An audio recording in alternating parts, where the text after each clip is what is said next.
आणि बुलेटिनच्या सुरुवातीला बातमी आहे क्षुल्लक चुकांमुळे झालेल्या मोठ्या नुकसानीची।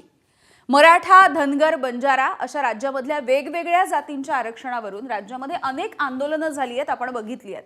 मात्र राज्यामधल्या 27 ओबीसी जाती या आरक्षणापासून अजूनही वंचित आहेत आणि ते देखील अत्यंत क्षुल्लक अशा चुकांमुळे।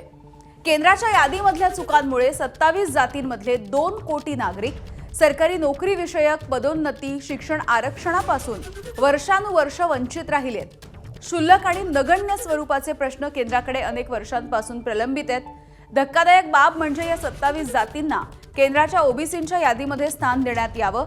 त्यांचे वेलांटी, उकार, काना, मात्रा, त्यांच्या स्पेलिंग हे सगळं क्षुल्लक स्वरूपाच्या चुका दुरुस्त करून ओबीसींचं आरक्षण सुरळीत करावं अशी शिफारस केंद्रीय ओबीसी आयोगाने, महाराष्ट्र सरकारने, केंद्रीय गृह विभागाने देखील केल्याच्या नंतरही केंद्रीय सामाजिक न्याय विभागाकडून चुकांची अद्यापही दुरुस्ती केली जात नाहीये।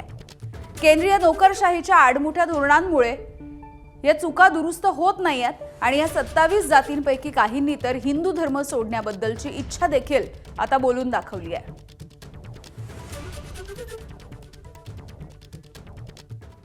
तर केंद्राच्या नेमक्या अशा कोणत्या चुका आहेत ज्यामुळे ओबीसी मधल्या जातींना या सगळ्याचा फटका बसतोय, बघूया।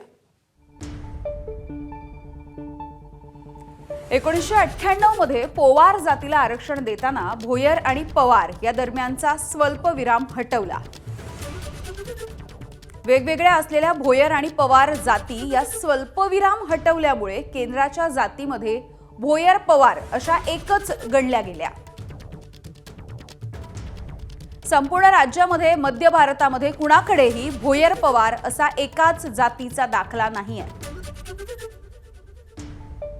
तर स्वल्पविराम हटवल्यामुळे अस्तित्वातच नसलेली भोयर पवार ही एक नवीनच जात कागदोपत्री जन्मली आहे। 2 जातीमधील लाखो विद्यार्थी, तरुण हे आरक्षणापासून वंचित आहेत। तर 2011 पासून केंद्राच्या ओबीसी यादीमध्ये गोवारी जातीचा समावेश करण्यात आलाय।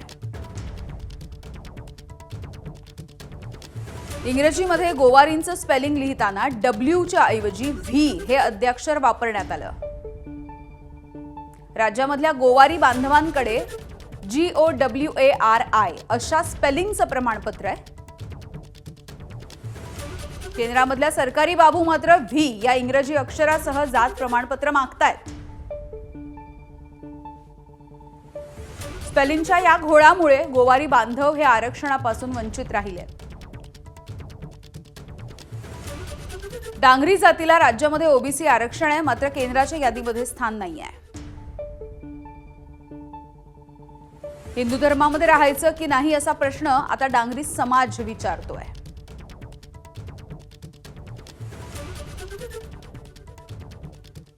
तर महाराष्ट्रामधल्या 27 जातींच्या महाराष्ट्र कृती समितीच्या पदाधिकाऱ्यांनी या सगळ्या मुद्द्यांवरती नेमकं काय म्हटलंय आपण बघूया। महाराष्ट्रातल्या 33 जातींचा हा प्रश्न आहे आणि विदर्भामध्ये वेगळे प्रश्न आहेत, मराठवाड्यामध्ये वेगळे आहेत, पश्चिम महाराष्ट्रामध्ये वेगळे आहेत, कोकणामध्ये वेगळे आहेत। अशा 33 जाती सगळ्या पूर्ण महाराष्ट्राच्या आज केंद्र शासनाच्या आरक्षणापासून प्रलंबित आहे। छोट्या छोट्या क्लरिकल मिस्टेक आहेत त्या, उकार असेल, वेलांटी असेल, इंग्रजी नावामधलं स्पेलिंगमधलं अक्षर असेल, कॉमा असेल, तर ह्या म्हणजे ह्याच्यामध्ये ह्या 33 जातींचा काहीच दोष नाही। हा जे तिथले बसलेले शासनामध्ये बसलेले बाबू आहेत त्यांचा दोष आहे आणि त्यांच्या दोषापायी आता जवळपास 28 वर्ष झालीत हा एवढा 2.5 कोटीचा समाज कुठल्याही कॉलेजमध्ये, केंद्रीय विद्यालयामध्ये जे ॲडमिशन असेल त्याच्या आरक्षणापासून वंचित आहे। आता हा अंतिम याच्यामध्ये आलेला आहे। आमची जी इच्छा आहे की मग कॅबिनेटने याची मंजुरी त्वरित द्यावी आणि त्याचं राजपत्र त्यांनी जाहीर करावं आणि अगदी एक 5% 2% ते काम बाकी आहे, परंतु केंद्रीय सामाजिक न्यायमंत्री त्याला सिरियसली घेतले नाही आणि त्यांनी कॅबिनेट नोट अजून तयार केलेली नाही। त्या कॅबिनेटमध्ये त्यांनी मंजुरी करता लगेच द्यावे आणि आता येणारं शैक्षणिक वर्ष आहे त्याचा लाभ विद्यार्थ्यांना मिळाला पाहिजे।